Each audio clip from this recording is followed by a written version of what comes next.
So, you need to look there. I can't even see you, man. I can't even see you anymore. We got so famous, I can't even see you anymore. Yeah, the John Fick is a bit abgehoben, we say in Germany. Abgehoben. He lifted. He lifted, took off. He took off. He took off. Like Curses sent to us yesterday the message after we spent half of the day together. He sent you something like, Ben is so high. I think he meant the size after he saw the video, but it sounded like Ben is flying high, man. Yeah. Yeah, well, thank you, Luca, for that. Thank you also, Luca, for... I mean, I didn't expect we're going to spend any time together because I reached out to him 2 days ahead and said, hey, what's your time plan on the festival? And he said he's like touring hard right now. You guys are going to probably see the interview and our conversation later on, or maybe before that podcast is coming out. So Curses, or Luca, was the first artist we interviewed yesterday. Also a good friend of ours, performed at our anniversary party last July, and just basically an amazing person, an amazing persona, and an amazing artist that we really like, and the sound that we really enjoy. And he said they were on tour and he didn't have any time to meet and talk during the festival. He's going to come in and out, but we managed to have a nice conversation and a chill afterwards, and it was really refreshing for us. With that said, welcome to our podcast Tough Love. Welcome to Tough Love on tour from Huithusen. What's the name of the city here? I don't know. Huithulen. Extrema Outdoor. Yes, it's Huithulen in Belgium, and the festival is called Extrema, and it's pretty much connected to the people standing behind the movement of Exhale, like Amelie Lenz, and Also Awakenings? no, not Awakenings. No, that's completely different? Nothing to do with Awakenings. Okay. Sorry, I'm just asking. Maybe Awakenings next stations. A lot of you have been recommending or guessing that we are in Awakenings right now, and we've heard a lot of good stuff about Awakenings. So Amsterdam, we're definitely coming. Maybe next year, because it's happening now. Awakenings is beginning today or same tomorrow. time? Yes. Okay. That's why they were guessing in the story that okay. we're going to Awakenings or to Icarus or to. Yeah, but from looking at the lineups, I would prefer Awakenings. No hate. Yeah, just. I definitely, but I'm definitely intrigued by Icarus. I'm intrigued by Icarus. I saw some names there on the lineups that I didn't even imagine could be spelled. So I would definitely go for their sets. So invite us to Icarus. I definitely wanted to see Bavaria. Icarus invite us. Icarus invite us. I always wanted to see Bavaria. Yeah, Never and at this point, Ellen Alien, I don't like you. That's okay. It's gonna be a cameo every episode. It's nobody asked, but okay. Yeah. Nobody 2 points, Ben. I hate Ellen Alien. No hate, just disrespect. Even better. Yeah. So welcome to this second festival special. The first one we did was with Rob at Melt last year. But you didn't really stay there for. We didn't. Yeah, so this because is like I am not a festival person. Yeah, this is our like first time being Yes. at the festival with tents Yes. and sleeping here. Yes. It's something completely different than I expected, Yes. and So it's completely different than clubbing. Yes, Extrema has definitely a unique selling point in terms of people like me that are not campers, people that are more, like you say, glampers. And they offered us as a press team or as a content maker team a place to stay at this very cute resort they've built here. And it's still tents, but we have some nice showers and a small spa, like a barrel, which is a sauna, and like 2 jacuzzi barrels. Jacuzzi? Can you believe they have a jacuzzi? We have a nice breakfast, and I mean the food in general is okay here. It's still a festival and everything, but I think it's well organized. They have their difficulties. Maybe later on we get the chance to talk with the founder and organizer, but if not, from what we see, they have a lot of challenges here. The terrain here is not the easiest. It's muddy. Like we're in the woods, so it started raining and it got really muddy, which makes it even more festivally and hard and hardcore and extrema. By the way, that's what I wanted to say. Isn't that like the peak or the classic festival scenario? You're getting there and it's raining first day, all muddy and stuff. All your kicks are like wasted. Whoa. You can interpret it how you want, but for me, a festival is just a big ongoing party outside of town. It doesn't have to be uncomfortable. It can, or you can accept every state. I mean, if it turns difficult and you have to shit in the woods, it's okay. Let's do it. But if your mindset ahead is not set for that, and the clothes that you bring with you are not set for that, it's pretty shitty. So I would prefer bringing just a different pair of boots. So recommendation for next year, Extrema for everybody: some rubber boots. Probably the experienced ones know that already. But rubber boots and some maybe something warmer for the night. But all in all, it's still very comfortable. If you don't bring anything with you, you can buy flip flops here. You're taking care. You're being taken care of. So all good till now. I'm clean. I feel clean. I feel comfortable, and a lot of shows, a lot of huge artists, and we managed to speak to some of them yesterday. Today is the third day of the festival, and the last day we're gonna talk to some more of them. Last day I think was more male representation. Today we'll have more female representation. Shout out to all the female artists making it big time in techno. I think in techno more than in other genres. To be honest, yeah. I don't want to be now like the woken raver here, but I think in electronic music there's definitely more room for female success in the last 10 years than in other musical genres. So shout out to techno diversity, which also sometimes suffers from old school thinking. But yes, female DJs today, big ones, and also up and coming ones. We have Chichi or Sisi, or yeah, I think it's spelled Chichi, from the US. Looking forward to talk to her. She's not only a female artist, she's also the daughter of Lenny Kravitz. Yeah, she looks a little bit like Zoe Kravitz. Thank you for this reference. But I think what's cool about her is that she's pulling off just a different line of aesthetic right now. She's playing house, she's playing tech house, good stuff. Not going. I'm gonna ask her about it. She's not going with the trend of techno, hard techno, and so on. And I think she is still techno in her vision or in her ideology. But I'm gonna ask her about it later. And we're also gonna try talk to Aneta, which is the mother of techno, of today's techno. Mommy, save me. All hail mother. And we also have Amelie Lenz performing at night. Maybe we'll catch up with her as well. And some more amazing artists like Perel, also a very successful female artist that already played Berghain and so on. So really looking forward to that. And then now we can, recap a little bit of the last, or first and last day that we had here. Yeah, what was your favorite stage for today? For favorite this stage? Yeah, did you like something? You mean in terms of stage building, atmosphere, or the DJ as well, or the music playing? Let's do one by one. Let's. What stage impressed you the most from the build-up? So I'm gonna go snob now, yeah. So put on the shades, the hating shades. For all who's listening, he's putting on his shades now. Those shades are not the hating shades, but the hate-proof shades. They just, you can't get me with them. I don't feel your hate. Especially, this is a shout out to Brandon in our comments. Brandon, take it easy, buddy. SW. Brandon, take it easy. I'm gonna put out a reel with your tag in it, and my message to you, buddy, brother in Rave, take it easy, man. You don't have to take everything too seriously. It's not about us trash talking about people, women, or whatever through lyrics of a song. It's not about us making fun of the techno scene.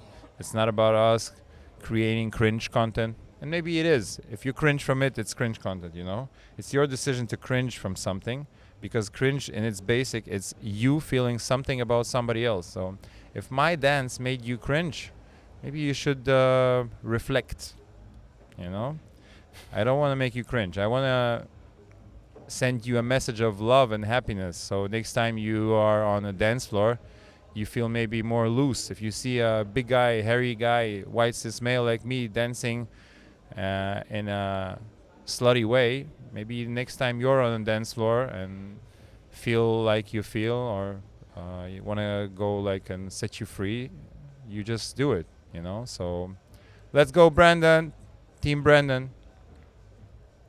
Yeah. So now about the stages. So for everybody except Brandon in our community right now, everybody who is interested in the content and not in the cringe. Just kidding, Brandon. Keep watching. It's funny how he's hating, but he's commenting every video. Yeah, multiple Brandon. times. I mean, you're in our comments more than my mother, Brandon. You should think about it. And more than my cousin, and he's like really stalking your cousin us. is I mean, he's already our cousin. He's like Techno Team's cousin. Mark's He's the Techno cousin. Mark's cousin is an amazing person. He was really skeptical of the idea of Techno Team in the beginning, but now we converted him. We converted and baptized him, and I'm happy he is supporting us now. So shout out to Ari. We see you and hear you, and happy that you see and hear us. See you soon, maybe. The stages of Extrema. So they are split into districts. They call them districts because, yeah, it's pretty logical. Every stage has like an area around it, right? It's not only the stage. And I especially liked also the backstages because it's not a backstage how you would imagine it. It's not like you enter it and all the artists are sitting together doing some forbidden stuff. It's just an area where all the technical part is happening. And you can also enter a small like bar or something and a sofa where all the artists chill before or after the show. So that's nice.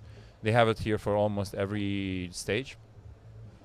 And in terms of a favorite stage or stages that I liked, I will split into categories. In terms of visuals and sound and atmosphere and authenticity, I think the one in the woods is good for the sound that they picked for it. It's very Sisyphusy, tech housey, hypnotic, tribally, melodic, and there are like literally woods there, like trees, and you dance on earth, and the booth is woody. So it feels the sound feels massive, and it's a small floor, and it feels intimate and cool. In terms of in terms of floor atmosphere creating. In terms of an industrial wow effect for a festival, I would pick District 7, where we saw Dana Montana, Marlon Hofstadt, and MRD and DJ Seinfeld playing yesterday. This floor is really concerty and industrially, but also gives you, like when you watch it from far away, gives you some church vibes, which really kind of connects to how people perceive DJs nowadays as preachers or as their gods. You can see the DJ in District 7 like from really far away lighten up, behind him or her a form that resembles a cross and everything. So it's funny. It's funny to have that kind of an atmosphere. This I was missing a little bit at District 5 where Curses was playing, because there, okay, my criticism on District 5. I think that, first of all, I think that the booking of Curses to that stage was wrong, because I think his music is a little bit more intimate, and this floor is just massive. Yeah, it's very hard to fill it in. And as soon as he finished, and this duo came from Berlin, I can't remember, Geist or something. They were playing melodic with vocals, something really like, and Adriatic played that floor. I don't know why Adriatic and Curses are on the same floor. These sounds, I mean, they can connect. Luca would play something that would connect them probably, but they don't belong on the same floor, just in terms of curation. So this is something we can talk about later. Curation and booking is not the same. Yep. You can book a huge lineup and completely like fuck it up with the wrong curation. Yep. So curation is like the placement and stuff. Yeah. Curation is how Timing. you tell a story through the lineup. You put this floor, but the order matters, the hour matters. You know, there's an artist that would kill it at 6 a.m. An artist should be versatile and kill it at every hour, but you know your crowd, you know your festival crowd, you know how they feel to a certain point of time, and that's how you pick the music, because you set the vibe. If it's sunsetting, you give them sunset music. If it's darkness, you give them something maybe harder, you know? I would agree. Like Curses is for me like an artist that you need to hear like in a club, you know, a bit like foggy, sweaty, music, sexy chamber music, like this. But he's also 80s. a rock star. If he would perform with the guitar and the vocals, maybe a stage and his band and everything. But again, it's set and setting. So for what he did yesterday, the DJ said, I would definitely put him on something more intimate. Yeah, that's so true. Just a little bit more criticism about this District number 5. So with District number 5, they kind of try to really, I think, approach the commercial crowd of I call it Mykonos, Ibiza, take it as you will. They built in the beginning of the district, like in front of the DJ, but at the end of the hall they built a VIP area, which is like tables and vodka bottles and so on. That was so Mykonos. Yeah. Or Ibiza. And then you have, but they sit like 1 kilometer from the DJ, so they actually need the opera, how do you say, monocles, binocles, binocles, to Binocle. Binocles. Binoculars. Yeah. Very knuckles. They need bare knuckles to see the DJ. So that's a little bit of a dissonance of what a festival should be, probably. But I mean, for some people are ready to come to a festival if they know that they have their special corner where they're VIP and they're ready to pay that extra and just be in their special area. It's okay. It's not really about what festivals are about, where everybody's supposed to be the same. But who am I to talk? We are sleeping in the 5-star tent resort, just 1 meter from people who built their tents themselves. So, yeah, everybody should have it the way they want. So, District 5 was just a little bit of a spread out energy for me with no clear concept, big columns and just big concert vibes and a VIP. And how am I supposed to feel like in that mass of people?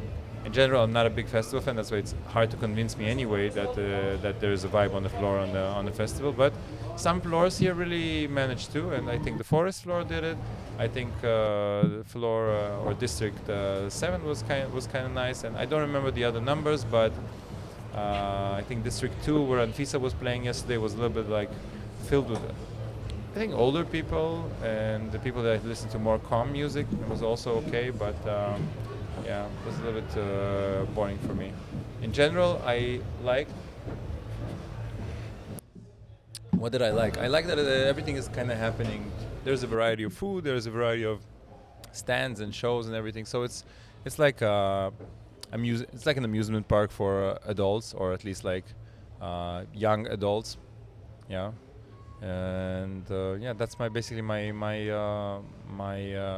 feedback. My reflection to the floors. Maybe we'll see something today that will smash me. Who knows? I stay open to that. What do you think? I have to admit now that I'm now a fan of hard techno. I heard it's the new EDM, and that's true. I had a very good dance on the hard techno stage. It was so fulfilling to dance 30 seconds hardcore, then have a 30 seconds rest. And then against 30 seconds hardcore and then 30 seconds rest. It's like really remind me of kindergarten, like this Reise nach Jerusalem thing. Musical chairs, you said it's in English? Yeah, you call it musical chairs. Musical chairs, so yeah, I'm convinced. You know that game where people you have four chairs, 5 people. Yeah. Everybody tries to catch the last one. Yeah. So it was amazing, yeah. Definitely, like I hear crowd. You're being cynical, man. No, the crowd on the hard techno stage was actually, I liked it. They had like a power there. It was like I felt the energy. It was the most powerful stage. Yeah, it was the most powerful stage, so I liked it. I can't remember the number of the district. Yeah. Do you remember the number of the district where the Unreal stage was? So basically, Unreal is a German collective label festival, whatever, and they do these big Schranz. Schranz is like, okay, some real material here. Schranz, from what I heard, is a term made by Chris Liebing, which is an amazing techno artist. And from what I heard, Chris Liebing labeled this genre, this hard sound as Schranz. And I'm not sure if he did it as a criticism or just personal opinion. Like Juan Atkins called techno in the 80s, and the end of the 80s. Yeah, but I need to say, it must be said that Ranz in German means like dirty shit. Yeah. And the word Schranz doesn't sound so yeah, the word good. Schranz sounds to me like a mixture between Scheiß and Ranz. No, so Schrott and Ranz. Schrott and Ranz. So yeah, nothing good, yeah? Like shitty, dumpy, kind of... but maybe the roots are different. Tell us if it's different, but this is like my connotation with it. Shout out to Chris Liebing. If you would write us the reason, the inspiration that brought you to call music Schranz. I think it also has to do with the sound, because for me the sound always sounds like Schranz, Schranz, Schranz, Schranz, Schranz. Yeah. And we talked about it in the last podcast. Klangkünstler is somebody that kind of probably was inspired by Schranz, was playing soft music and somehow ended up playing groovy Schranz. And it went completely mad in Germany. So you have people like Klangkünstler, Kobusil, who else is in that collective? So you have like the BCCO people playing with Unreal, playing with what's their name? The HYE label. They did like 2 or 3 huge events in Berlin, where the vibes were exactly like you saw on this stage yesterday, where Alignment was playing and then Diane was playing. And so yeah, Marky was still very, I think, maybe you're not skeptical anymore about hard techno, but before that stage yesterday, you kind of had one opinion of one perception of hard techno, and then it probably got sharpened yesterday, or more clear to you, and you said that you kind of understood yesterday through the set of Alignment what was meant with TikTok ravers or TikTok techno. Yeah, it's just what I just said. It's like 30 seconds of like hard kick basses, and then it's like a bit of text or something, a bit no kicks and basses, so you can chill. And then again, da da da da da da da da da da da da da. So that's how it felt. But the people are enjoying it, so it's good. What can I? The masses are enjoying it, but I'll tell you, it's my maybe personal opinion. Maybe somebody would agree with me. The masses will enjoy at the end everything that the creators are giving them. Okay, I'm not the first one to say it. Unfortunately, the masses are sheep. And I'm not trying to be a flat earther right now. I'm just trying to tell you that there's a lot of good music. There's a lot of good hard music and soft music.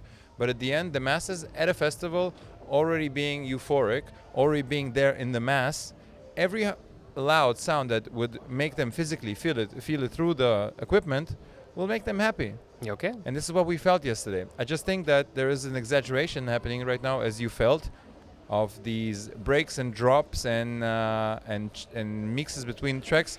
There's no build-up. There's no real build-up. You know, in the Love Parade times, in the Tiesto times, there was still a build-up. They will let a song play, or in the Carl Cox up-and-coming times, you know, they would play tracks and lead people into this calm and like maybe collective conscious moment of trance. Repetition of sounds for a long time, and then the drop. But if you drop every 30 seconds, you lose it. You think you get more, but you actually lose it. The artist might think that the attention span of Gen Z is now very short because of the generation TikTok and so on and so on. But actually, with a performance like that, where they change the theme every 30 seconds, they make it worse. The dancers will not have the patience for the next artist. If the next artist comes and tells a story, nobody will care. I don't know. That's not what I've seen. You know, the people stayed there after like Alignment and both of them are Diane huge changed. artists. Yeah, okay. Both of them are just huge. They kept being there. They still dance there. So I think you're like shedding the lights on the artistic side. Yes. Yeah. I see it from the artistic side. I think that a lot of artists can deliver almost anything, and people will like it as long as it's hitting them. Sorry for interrupting you, but it definitely got the tribal effect. So like the tribal dancing, is also reminded me of the videos of the Hasidic dancing, like so like the Muslims or whatever. The mass was synchronized. The message also of this music is pretty simple. So yes, he was changing the theme every 30 seconds, but the groove was there all the time, and it was the same groove. So this is what kept the people going as a mass together. So I just think that something that pisses me off personally is, I told you this, and I can tell it to the podcast, I think Alignment, for example, is an artist that I really liked in pandemic times, shortly before the pandemic, but in pandemic times I connected to his sound. But I saw a couple of times that he expressed himself negatively about generation TikTok and so on, which I don't know what it is, because everyone in Gen Z is just using social media. I don't like calling them generation TikTok. I think it's an old person thing to say, generation TikTok. And he expressed himself a couple of times about the negative effects of that. But I saw him yesterday deliver exactly that. So Yeah, there's creating definitely highlights. dissonance there. Huh? There's definitely Yeah. dissonance there. Yeah, there's dissonance there, and like, do you practice what you preach? I mean, preach TikTok and be TikTok, no problem. But don't say that the people have a shitty attention span and then throw 50 hits at them in 1.5 an hour. You know. I mean,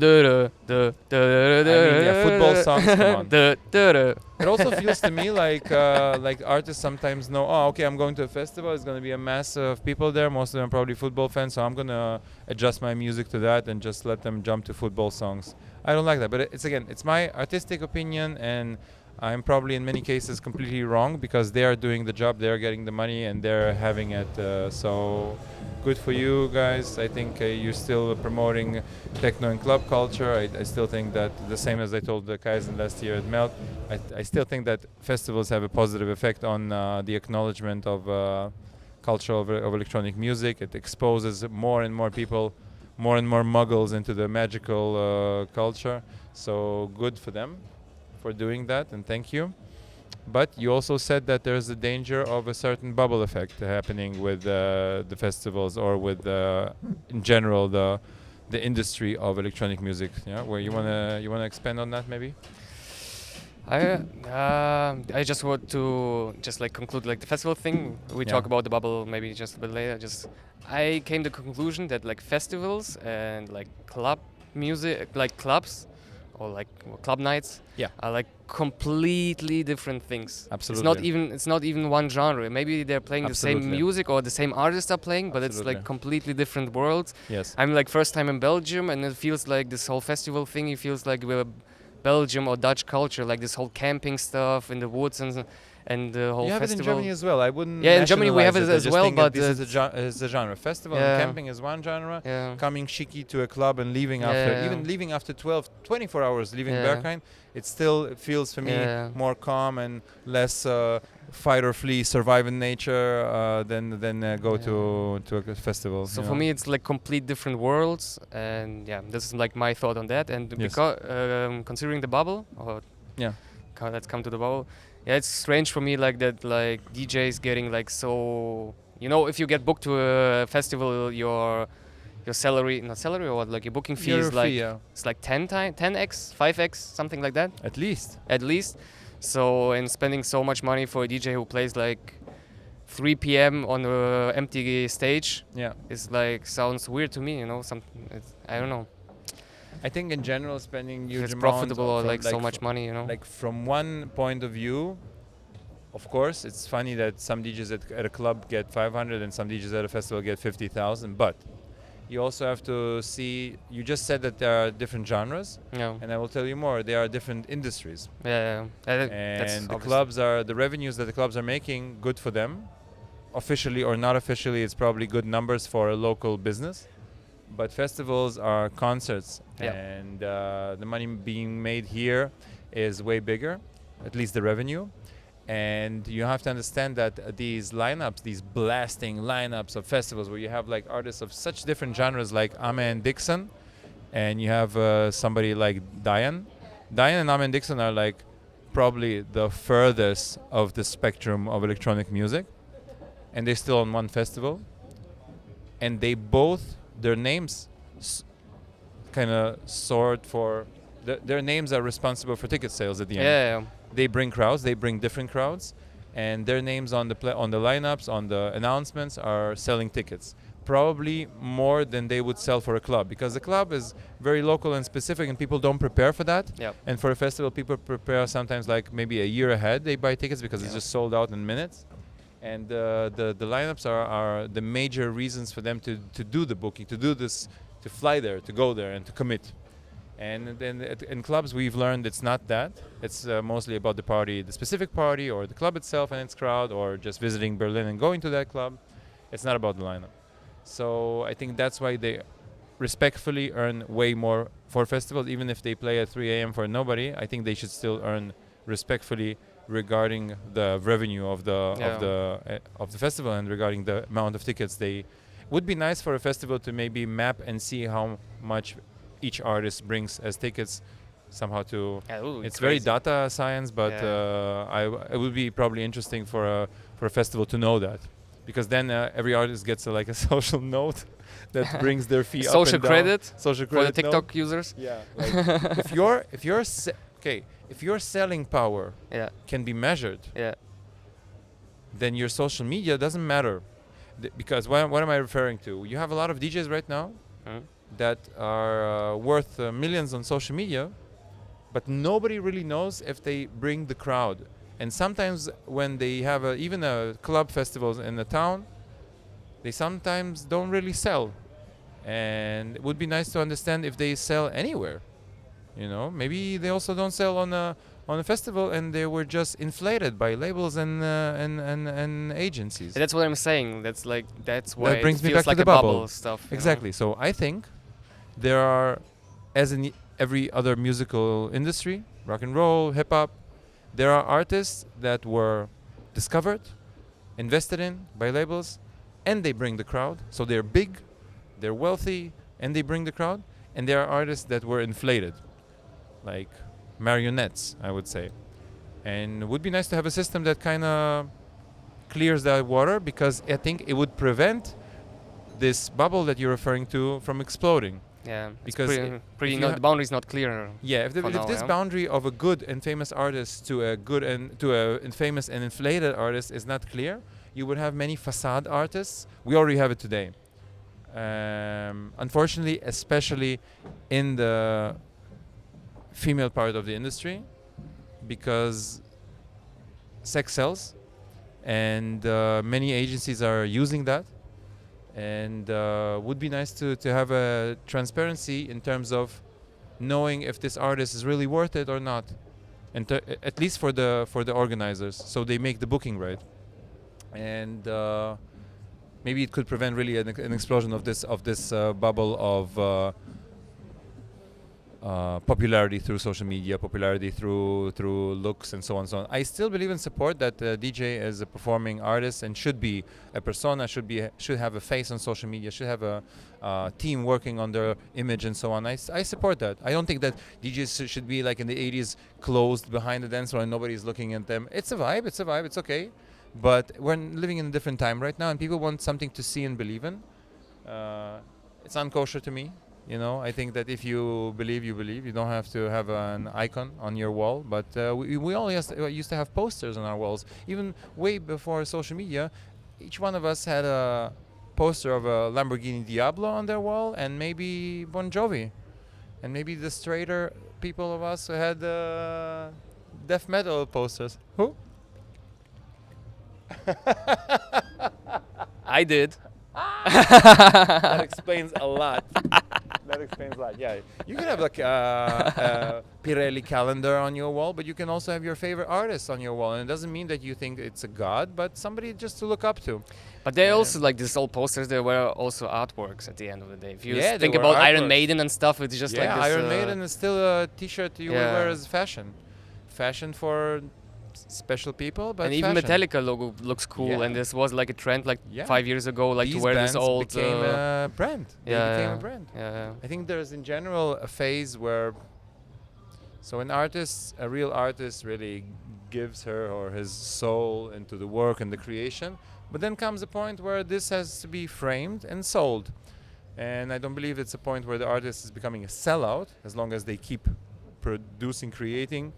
But I think it's a point where it's so big that it's time to, make it pay back the artists and the people standing behind this project and so on and so on. So what I'm saying is, I just hope that there is a way, especially with the development of technology and the knowledge that we have now, I hope there is a way to keep this industry, this musical industry, in specific the industry of electronic music, to keep it sustainable by really discovering, scouting good artists, helping them out with their social appearance, or maybe discovering also personas which are amazing influencers and helping them become good artists. I'm not against both, so it doesn't have to be you're only an artist, you only vinyl, and you don't have an idea how to do your Instagram. We're an agency, we do your Instagram.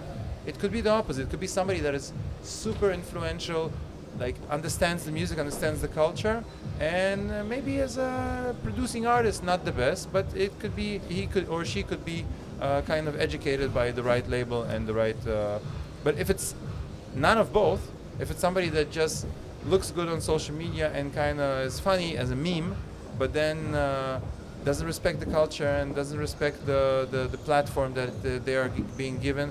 I don't want to shoot names right now, but there's a very, very famous meme influencer in the world of electronic music, and she or he, I wouldn't say, has become very popular through joking and making fun of the culture, being partially a part of the culture.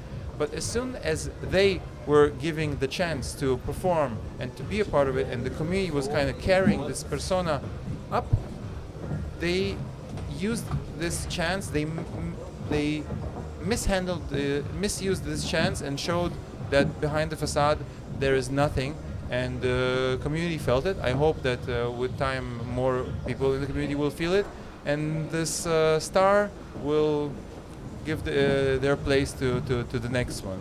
So again, I'm not against somebody who created a good name for them through humor, through how would I say, not criticism, but like how do you Tough call love. it? How do you call it? Theaterstück with the political Satire. Yeah, it's okay to make satire of the scene of the culture. We do it ourselves. But as soon as you get the mic and you really get the chance, your 15 minutes of fame to kind of give some kind of a message, and you give nothing and you just give negativity. Is that what it's about? Is that what this we came here to party? We came here to celebrate, you know. So people that kind of ruin that that vibe are probably not the stars we wish for, not the role models that we wish for our scene, for our culture, and not something I would like young ravers to experience when they come to their first party. I wouldn't recommend to anybody going to their first rave and listening to the set by this star I was referring to right now. So comment your guess if you think you know who I'm talking about. Can you tell And- me? No, it's like this. And she's wearing shades. She's wearing. I already gave you a hint, yeah. She's wearing shades, and she's shady. I'm just kidding. I met her once or twice and heard a lot of bad stuff, and I gave her a chance as a person, and I got no whatever vibe energy, and then starting hearing and seeing more, and I thought, okay, this person is only a facade, and this is the danger again of what's happening right now in the industry. People are bubbling, and inflating, and you cannot really see who's the one really musician here, who's the one a real performer here, who's the one that is just a marionette of their agent, and it's hard, but it will clear out with time. Look, I think there is, like, as we said, no clear border, but like, if I understood you right, whom you're talking about, there needs to be like a separation between Not the one from DJ. yesterday. No. There needs to be like a clean separation between like DJs and, you know, like in, I don't know, like Dorf clubs. They have like this kind of Village clubs. you know, maybe also like in America they have it, like the animateur guy, you know, the people who are like telling the crowd, Performers. yeah, let's drink more, let's have fun, and blah, Performers, yeah. like they're like more like, Every concert needs a Yeah. warm up. Every concert needs somebody to yeah, like burn so the they're place more like the down. hype mans. We're standing behind decks, Okay. obviously. And what if the that's- hype mans don't respect the culture and? No, I'm just saying that's like complete different worlds, because like the hype mans in our like scene or EDM scene Yeah. or festival scene, the they're hypers. like in the status of a DJ, like an artist or whatever. Yeah. But at the end, they're just like the jumping jack or like the clown, the Joker or Hampelmann for Which the is crowd, also basically. an artist. That's why I think you don't have to have a clear border between. I would say you don't have to have a clear border between Devious One and Patrick Mason. They're both artists, respected artists. They have different aesthetics and approaches. I just think that for both of these personas, I know that both of them have the DJ skills. I know that both of them are taking part of the culture, are present at the spaces, and communicating with fans and communicating with other artists. And these are I think, two classical examples of two complete different approaches, and still being artistic, and still being entertaining, and still being somehow down to earth and talking to people and rising, like, really from how Devious One said, like rising from cleaning the toilets to whatever. You don't have to clean the toilets, but you still have to kind of know at least how the toilets look like, and not be a person that only visits the club once a year and somehow does memes about the club and at the end fights with DJs before and after their sets. That's why I'm saying you mentioned like two good artists at the end of the day. Yeah, where the exactly. people we're talking about, they're more like the Hofner of a king or something. You know, they're just like there to be. I don't even think that. I think so. I think the artist we were referring before, the mystery trash artist, is more of somebody that is riding the trend, and I don't think that they really belong to any kind of the communities. You don't think she created a trend I herself, think or she was riding created it? her own fan base. Yeah. Oh, her. I said her. Him. Maybe him. There's also a him behind her, so. And behind him is a her. Yeah, his mother. And his father. So they created a fan base, which I don't think is a community, because to have a community you have to have at least a kind of an ideology, and her ideology is like just making fun of drug consumption, which is also okay, but has probably nothing to do with like creating and performing music.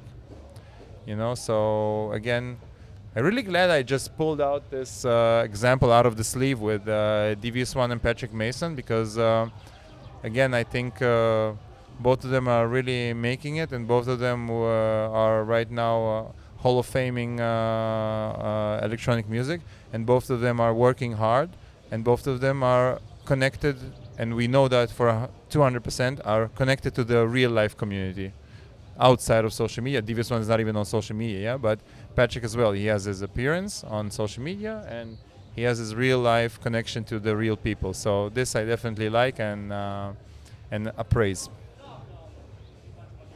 And the other artist is not. So do we want to talk about something else? Yes. Okay, it was just I think the mystery artist was just a reference to the bubble and the dangers of inflating, because many festivals booked this mystery artist and paid a lot of money for her, and they would not have him. They booked them, and they did not have a clear. After the festival, they could not have a clear answer to how much contribution does she make to the festival, or he. But maybe they did a huge contribution. Can you imagine that? So this Mr. Artist was a part of a lineup of 200 DJs at a very big festival. There is, and I heard that after her set, people were going away from his set. After their set, people were like leaving the floor, because also musically they had nothing to do with the festival. After or after they started? Our friend that was there said that people were kind of suffering. Okay. But the festival, I'm just coming back to this tool that with which this imaginary tool with which festivals could evaluate better if artists are needed or not needed at a festival, or just to understand the value of an artist.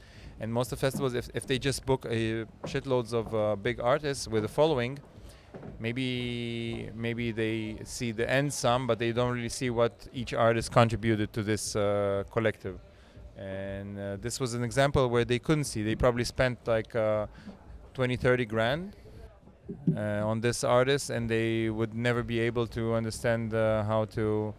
But there's a different instrument, and that's the other artists working with you on the lineup. And after having shitty relationships with them, this kind of floats up the water. And now I heard that this mystery artist is being cancelled of bookings because other artists say that they don't want to perform with them on one lineup. So karma is real. Karma is a real bitch. Yeah. So let's switch the topic. I'm sick of shitting about bullshit.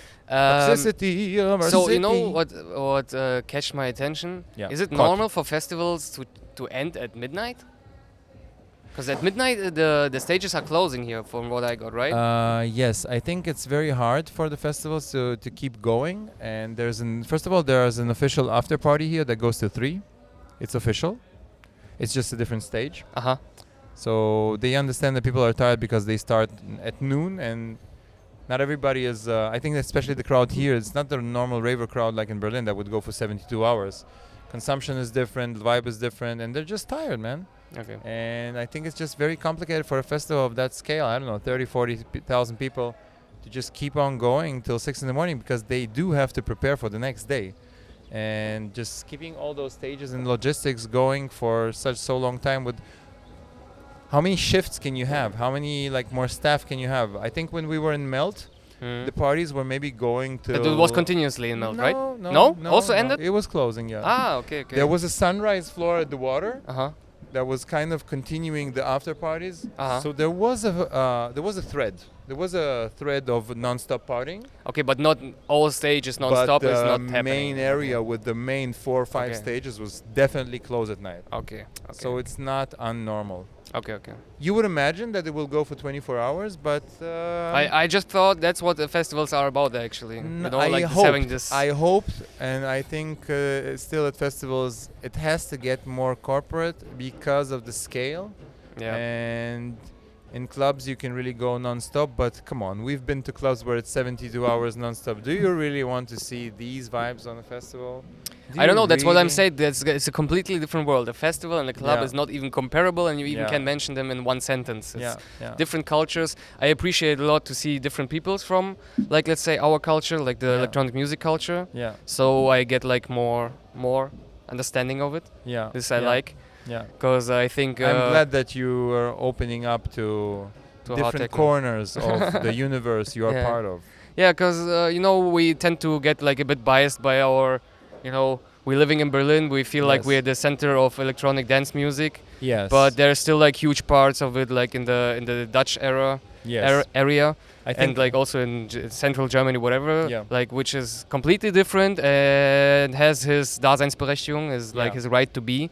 And it's nice to see it and see that it's also good people here.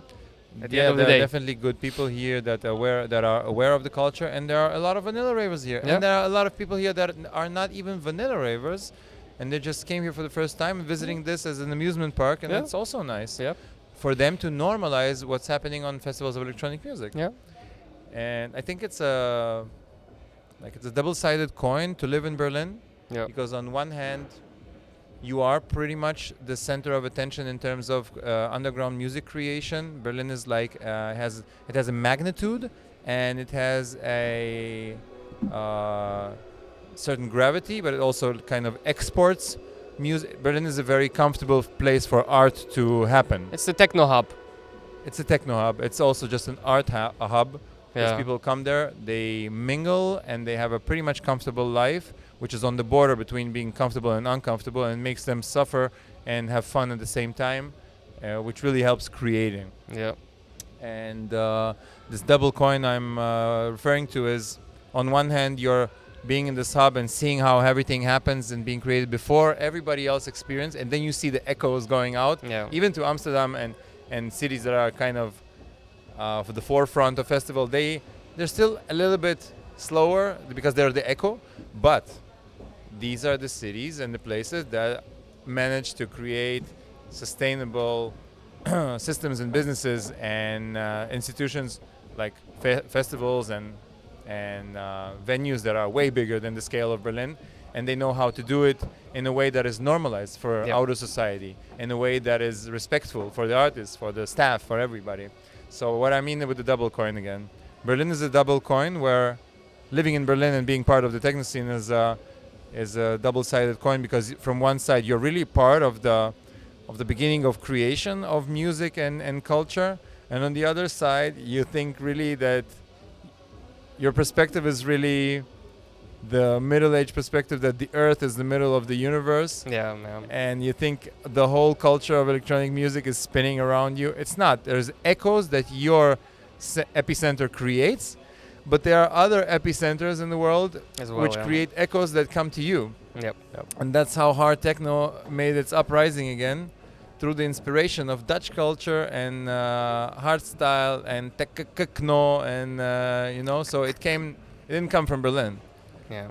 As techno probably didn't come from Berlin originally, but Berlin again is a hub. It creates its own echoes, and it does get influenced by a lot of other epicenters all over the world.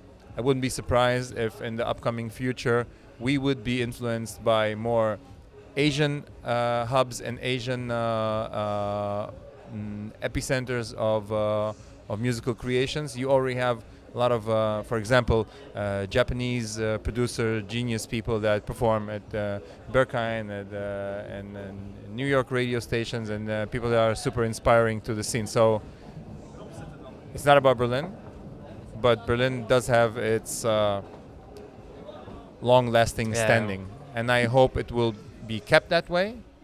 And it's completely in the hands of the people in Berlin, expats, locals, club owners, whatever. It's in the hands of the people that create the scene. And as I said many times, the scene is not a place. It's not a geographical place. The scene is a being. It's a spirit that can move from place to place and revive or give life to a dead place, but it can also leave that place to die by corporates and gentrifiers, or flourish by corporates and gentrifiers. So the scene can be everywhere, anywhere, anytime. It really just depends on the people creating and the people observing and observing and consuming their creation. So basically artists and their crowd, the connoisseurs. Artists and connoisseurs, that's the definition of scene for me. Artists and connoisseurs in the toilets. I'm really excited to see different places for now, and I want to see definitely Germany. Your chakra is now open. Yeah, your travel chakra is now open. Well, not like in terms of traveling, but I want to see the scenes first in Germany. Yes. Let's start with Hamburg, Frankfurt, and maybe Cologne, Köln. Leave us a comment. Where do you want us to go? Where do you want us to go? We ask you on Instagram. We're asking you on YouTube right now. Leave a comment with your place, your favorite place, your place to go, your hometown, or your favorite place to go to rave to. Leave a comment, and we'll do our best to come. You can really manifest the coming of Das Techno team to your place to be, and mark my words, if we say we're coming, we're coming. Okay? Yeah. That was the personal John Fick promise here. I'm also excited about Vienna, because we've been last week there. It also looked pretty cool. Big shout out to Vienna. Yeah. Big shout out to Vienna. Big shout out to Vienna for the gastronomical service. Restaurants treat you so well there. You forget about that in Berlin, because German waiters and expat student waiters in Berlin just treat you as shit. And it's so refreshing to see normal prices at pretty high standard restaurants, and cute communication with the staff, and just very good clean service, and fucking how would I expect that tasty food, Respecting their culture. Yeah, they really respect their tradition and culture. It's very nice to eat the schnitzel from the source, and source of schnitzel. Yeah, but let's refer to the real shout out here. The real shout out in Vienna for me is Radio Rudina, created in Croatia and expated to Vienna. What a beautiful team, what a beautiful location. It's right in the middle of town, under the radar, but still chicy. So it's funny, it's just beautiful to see that some projects can exist and be underground, literally under the ground, and literally underground because they're not that famous, they're just up and coming now, but still look chicy, do their work respectfully, and not, oh, we're underground, we're not being paid, say thank you that we even do something.